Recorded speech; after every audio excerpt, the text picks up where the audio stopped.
Hey guys, welcome back to the channel. Got the compressor back in. I finally cleaned up the shop enough to start on this project.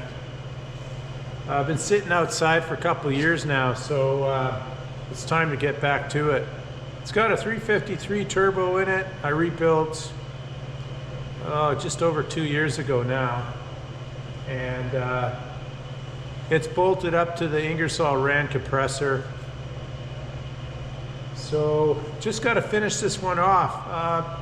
The plan is to get it done by fall, so that's the goal. Let's have a quick look at it. So there's the 353 with the K27 turbo on it. That's a turbo I used on my 453 compound system. It was a bit too small, so it's going to go on this. I think it should work out really nice.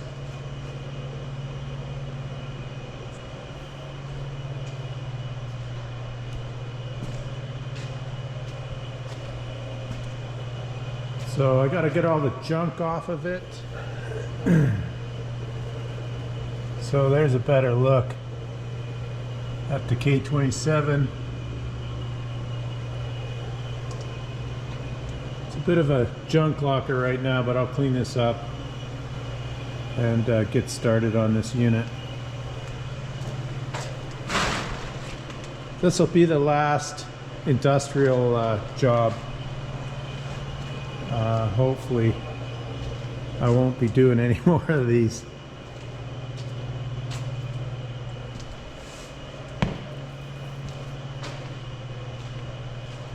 So this one lived its life in Alberta, Canada, this compressor. And somehow it migrated to BC, and I found it in a wrecking yard and brought it home. I paid, well, it's a long story, but I got the 353 out of that junkyard, the compressor, and this little 253 here.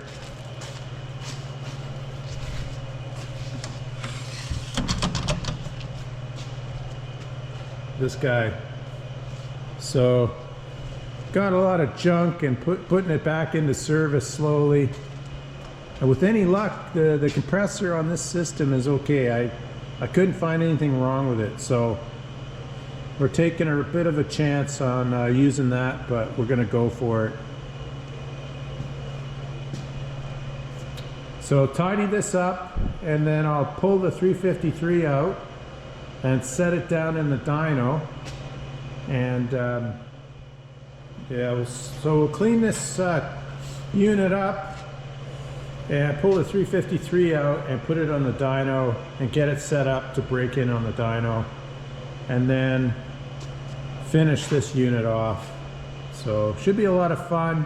Get this unit on the dyno here and figure out what kind of power it puts out. Test some injectors in it for giggles, and should be a lot of fun. So stay tuned for that, guys. And again, thanks for checking in, and we'll catch you on the next video. Take care.